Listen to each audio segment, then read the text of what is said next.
Good morning, students. Welcome to EVS class. I am Jyoti Arya from Great Patient Public School. So, in the last class, we are discussing about chapter 7. So, we have discussed some face expressions, and I have given some homework to draw the face expressions in your EVS book. Many students have done very good. Now, I can find so many artists in class 3rd. Well done, students. But still, some students didn't send the work. So, I hope up to Saturday or Sunday, every work should be sent in the Google Classroom. So today we are going to finish this chapter 7. So let's start. So today we'll discuss about page number 50. So you can see some pictures here.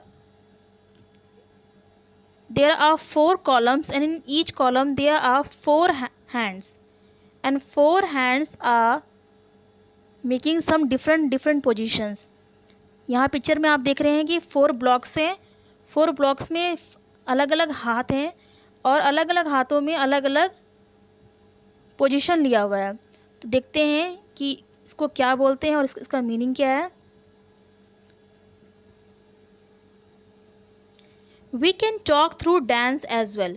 So in the last class we have discussed कि हम expression के through भी, अपने facial expression के through भी हम एक दूसरे से बात कर सकते हैं या अपनी बातों को हम समझा सकते हैं. ठीक है.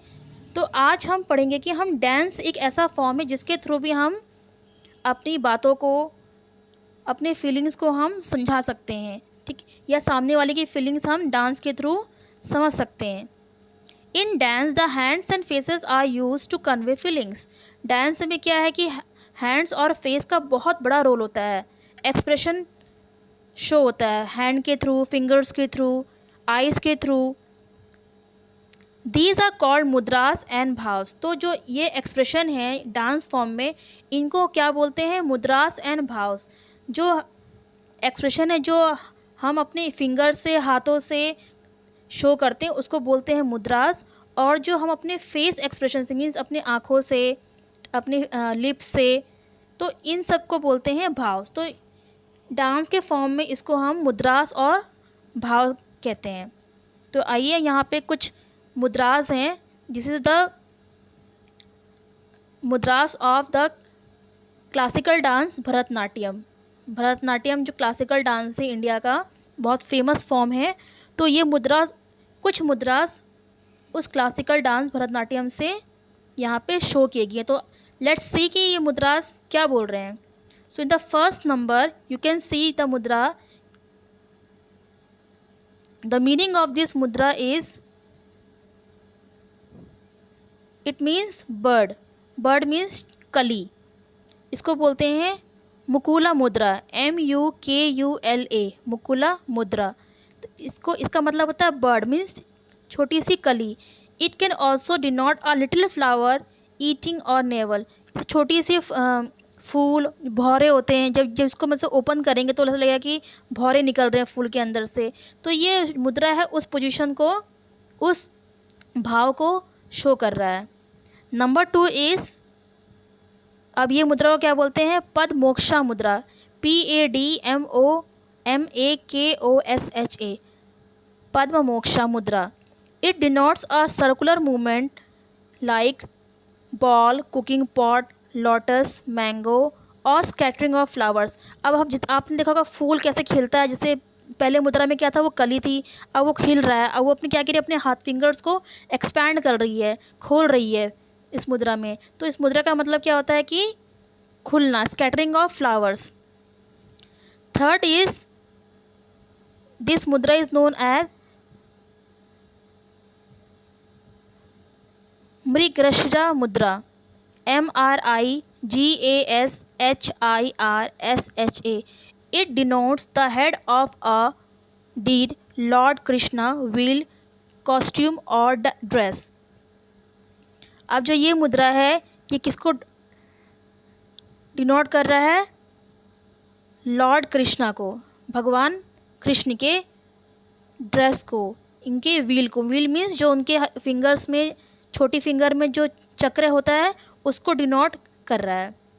and the last mudra is मत्स्य मुद्रा MATSYA। मत्स्य मतलब क्या होता है? फिश। तो ये जो लास्ट मुद्रा है ये फिश को डिनोट कर रहा है, और ये डांस फॉर्म में इसको लॉर्ड विष्णु के रूप में इसको शो किया जाता है। So these are the 4 mudras. I will give the name of this mudra and you have to write the name in the book. So let's move to the next page. You can see the picture here. Look at the pictures and guess. Make your own story. Let the story to your friends and discuss. Now you can see 4 pictures are there. Picture number 1, 2, 3 and 4. Now see in the picture number 1, a very sweet squirrel is there on the branches. In the next picture, that squirrel is preparing some food. In the third picture, again she is preparing a food in another vessel. Side by side, she is dancing also. And in the last picture, you can see 2 birds are there, and they are 2 birds and some mouse, and they are eating something. तो आपको इस picture को देख के आपको एक imagination, use your imagination and create a story. बहुत छोटी स्टोरी क्रिएट करनी है। You will do in your rough notebook. आप इसको रफ नोटबुक में करेंगे, फेयर कॉपी में नहीं करेंगे। तो आप इस पिक्चर को देखेंगे और अपने मन से आप स्टोरी क्रिएट करेंगे। So now let's move to the last section of this chapter, question answer. So in this chapter I had given 3 question answers and fill ups the blanks. So you have to write this question answer in your EVS notebook. You will put today's date, chapter 7, saying without speaking, and you will start writing the question answer. There are 3 questions. After writing the 3 questions, you will leave 2 lines and you will write fill in the blanks, and there are 5 fill ups.